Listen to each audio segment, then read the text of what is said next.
Welcome to Think Your Way Up with Dr. Jinneh, the only space in the world where neuroscience, executive leadership, and purpose-driven principles collide to help you disrupt your dysfunctional thoughts and do life and business better.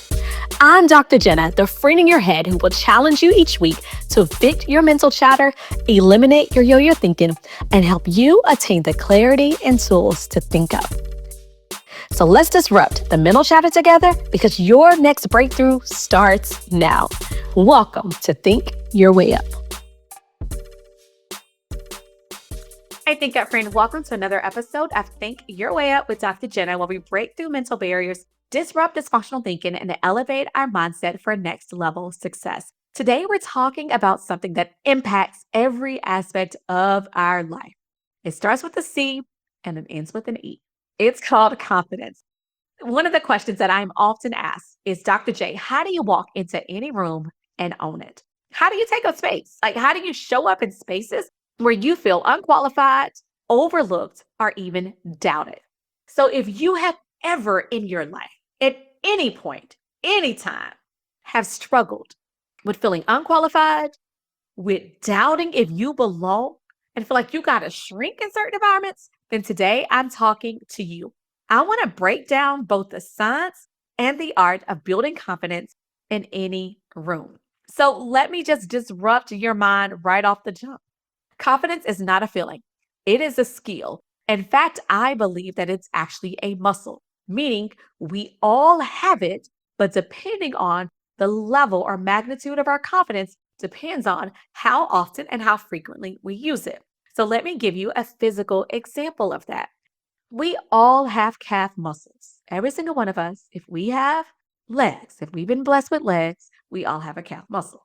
Now, depending on how often we exercise it, how often we work it, how often we train it, will determine the size of the calf muscle. If you use it, work it, train it, exercise a lot, then your calf muscle is going to be a little bit more profound versus if you don't do any of those things. It doesn't mean you don't have it. It just means that it's not as profound. I believe it's the same thing with confidence. Confidence is not a feeling. It is a skill. It's something that we all possess. It just depends on the area, the setting, the spacing, and the magnitude of our confidence and how it shows up on the outside as well as on the inside. Now, most people think that confidence is something that you're born with, but that's a myth. That's a lie. That's not true. It isn't a personality trait. It is a skill that you can develop over time. So let me just define confidence to make sure that we are level setting and that we all have a good working definition and we're all on the same page about when I say confidence, what does that mean? Confidence is simply trusting yourself. It's believing that you have the ability to figure things out, even if you don't have the answers yet. So it's trusting yourself and believing that you have the ability, even if you don't have the answers yet. So studies show, because I like to give you the science behind things. Studies show that 85% of people struggle with self-confidence at some point in their life. So 85%, that is a lot of people. That is like over 8.5 people in a group of 10. Like majority of people will struggle with confidence at some point. Confidence is strongly linked to success. This is what the study also says. Strongly linked to success. So people who appear confident, are more likely to be promoted, hired, and respected as leaders. It didn't say people who have confidence, people who possess it, people who have developed it, people who appear confident. So if confidence is a skill, then for me, as a builder, as a trainer, as a leader, as a disruptor, if it's a skill, then that means that I can build it. It means that I can refine it. It means that I can strengthen it. So that's what I'm thinking. If I'm saying that confidence is a skill, then that means that I have the ability to build it, refine it, and I can strengthen it. So I want you to think about a time in your life where you felt the absolute most confident. Like, when was the time in your life that you felt confident about something you were doing? What was it about that season, that era, that made you feel confident? And how did you get there? Like, was it preparation? Was it an area that you were comfortable with? Was it you knew the people in the room? Was it you had prepared for it in terms of practicing for it? Like, what was it? And this concept came to me because this morning I was having a conversation with my husband. I'm preparing for a huge training next week.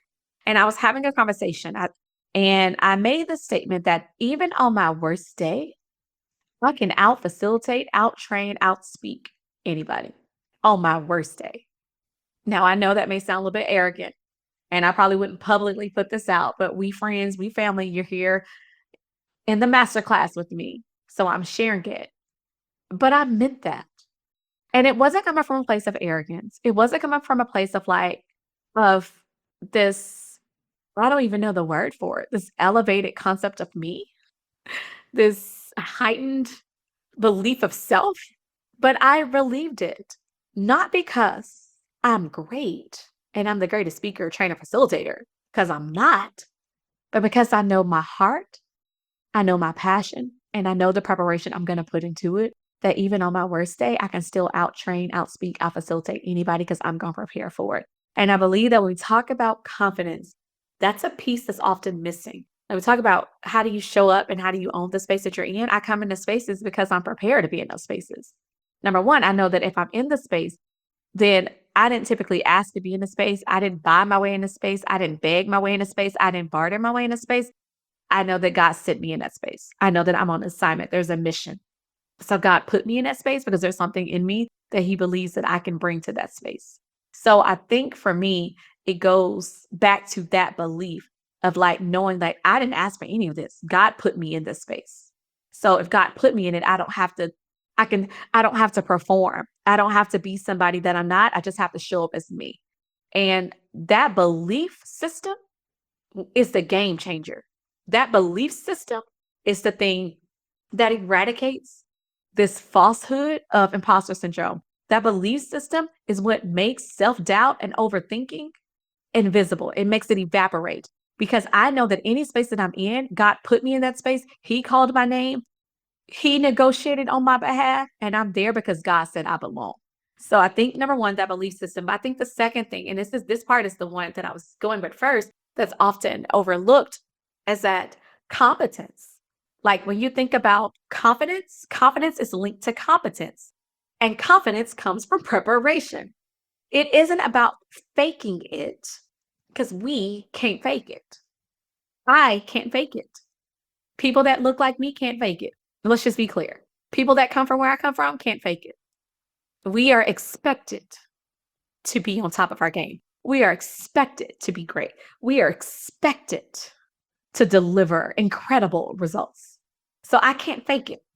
So confidence comes from preparation. It comes from me knowing my stuff. It comes from me knowing the value that I bring, knowing the information, knowing the data, being able to solve problems in real time. It's preparation. And that's your biggest and your greatest confident booster. It's being prepared for the rooms that you're in. So if you ever see me walk into a room, 9.9 times out of 10, I've done my homework. I have researched. I know who's in the room. I know why they're in the room. I know their challenges. I know their struggles. I know their obstacles. I know what they need. I know their vision. I know their goals. I know their organizational challenges. I know their pain points. I know what keeps them up at night. I will know what wakes them up. I've done my homework 9.9 out of 10 times because I am prepared. I'm prepared to walk in the room. And when you're prepared, you can walk differently into those spaces. So number one is the competence. So number one, let's go back. Number one is the belief that if I'm in the room, it's because God said I'm in the room. So my belief system is attached to him and not to me. Number two is being competent, which comes through preparation. So I'm competent about the subject matter because I've invested the time, I've invested the money, I've invested every single resource that I've had to know that material and to know what I'm delivering on, to know what's going to be in the room. Leaders study before big decisions. Players watch game film before big games. Speakers rehearse their message before they step on a stage. Like, this is what you do when you want to become great, when you want to perform, when you want to achieve the outcome. When you know you're prepared, you walk differently. You believe differently. You walk differently. And in your walk, your perspective of yourself shifts. That means you don't need the validation from other people. You don't need other people to validate you. You don't need other people to qualify you. You don't need other people to question why you're there. Like, those things don't matter. You know why you're there. You know that you are the answer. You know that you are the asset. You know that you don't just need a seat at the table because you are the table. Like you know what you're bringing in the space. You know that you are the MVP. You are the most valuable person in that room. It doesn't matter what they think. It doesn't matter what they say. It doesn't matter what they feel because you're walking in the room with a belief system that has been ordained and appointed by God. You're walking in there with competence because you're put in the work. You have prepared for it. And then you have the right perspective. You have the right perspective. Like, this is how I can walk in any space and feel like I own it and I believe, not because of my degree, not because of my background, not because of my name, but because I know that God said it, I prepared for it, and I believe who God says that I am. So, this is why I laugh and I joke with all this notion of like this DEI, diversity, equity, and inclusion. Yep, your girl got to go there because I'm a disruptor. I'm a disruptor. This diversity, equity, inclusion has been blown completely out of proportion. It doesn't mean because you are a woman or because you are a person of color that you are not qualified and that you only got the job or the opportunity or the gig or the position because you are a woman or because you are a person of color. That is not what diversity, equity, and inclusion means. It means that I cannot be discriminated because I am a woman or a person of color. But every single place that I've walked into is because God said it and I've earned it. Period. There is nobody in this industry that will outwork me. There is nobody in this industry that can outtrain, outteach, outfacilitate me. Nobody. Every single thing that I have, God has granted me, and I earned it. This is why I say that I am a TEI hire. I have definitely earned it. So when you know who you are and you know the value that you bring, you can walk into any room with confidence. You can own the space, you can take up space, you also can create the space. So I want you in this season to remind yourself of who you are, to remind yourself of everything that you bring into the space, and to know that if you're called to it and for it, then it means that God has already qualified you for it. So when I get those questions, how do I show up confident and how do I own the space? It's for the reasons that I just shared. I know who hand is on me. I'm going to prepare and study and learn and read and research. When I was a young executive living in Oklahoma, I became the CEO of an organization when I was 28 years old. I was a Texas girl living in Oklahoma. Nobody looked like me. Nobody was from where I was from. And I was one of the only minorities, women and race, gender and race, in the spaces that I would often have to sit at the table. And one of the things that I learned quickly is that I had to show up, I had to be on point. So this is where I started getting up at 5 in the morning. 5 in the morning wasn't something I did because I read a book and it said get up at 5. I started getting up in the mornings because I knew that when I walked into that governor's cabinet, when I walked into that governor's transformational advisory board, because I was the only one in that room, that I had to make sure that I knew legislative laws better than anybody else, that I knew how to articulate them. I knew how to speak to it. I knew the pros, I knew the cons. So I had to get up at 5 a.m. If they read 2 newspapers, I knew that I had to read 4. If they studied different research studies, if they studied 5, I had to study 10. I knew that I had to outwork, outperform, outthink, outspeak, and outresearch my counterparts. That was just my reality.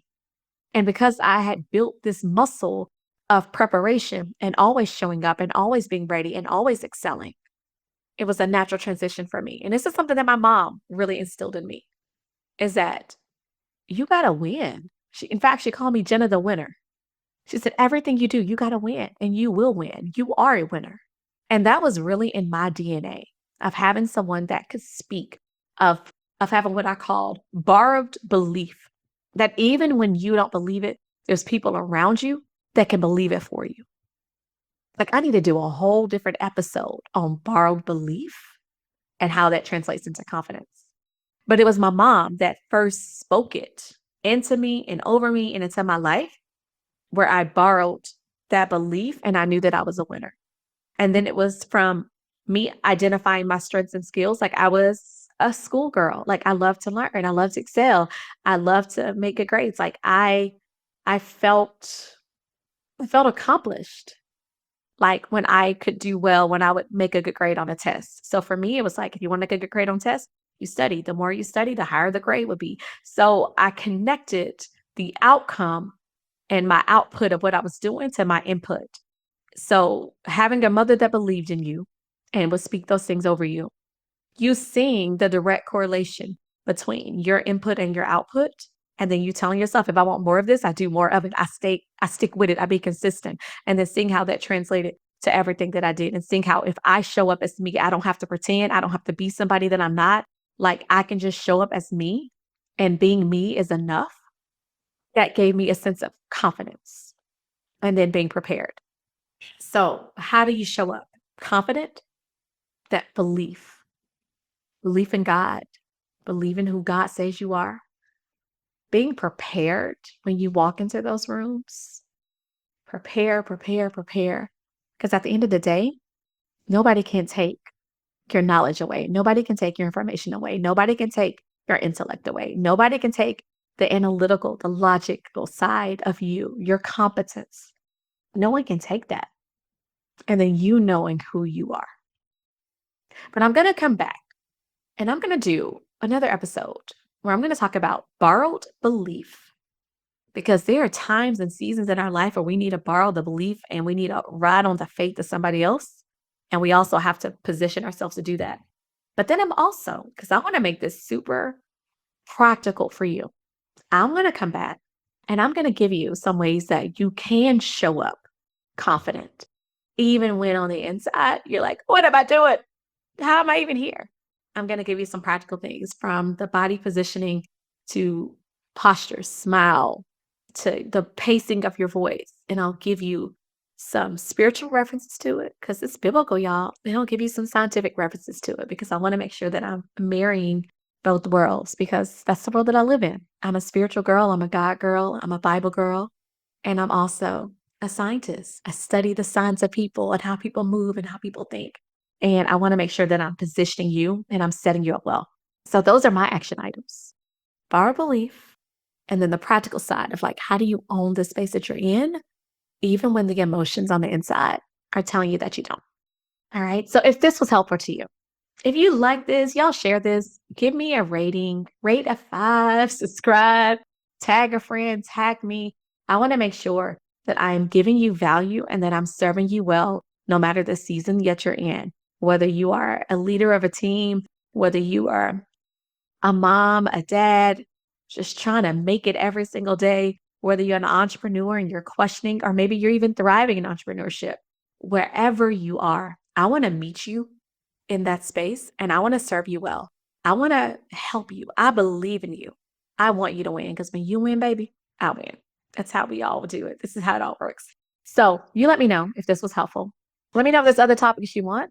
And be on the lookout, because I will be having some amazing guests that will be joining me in the next few weeks in the masterclass to help teach us on how we can do life and business better. So until then, I'll see you. Thank you for tuning in to Think Your Way Up with Dr. Jinneh. I hope today's episode challenged your thinking, shifted your perspective, and gave you the tools to disrupt your mental chatter and step boldly into your greatness. Remember, friend, you're just one thought away from the clarity, confidence, and transformation you deserve. If you loved today's episode, be sure to subscribe, leave a review, and share it with someone who needs this message. Let's spread the power of thinking up together. Until next time, keep challenging your limits, evicting your doubts, and creating the life and business you were meant to live. You've got this. I believe in you. See you next week on Think Your Way Up with Dr. Jinneh.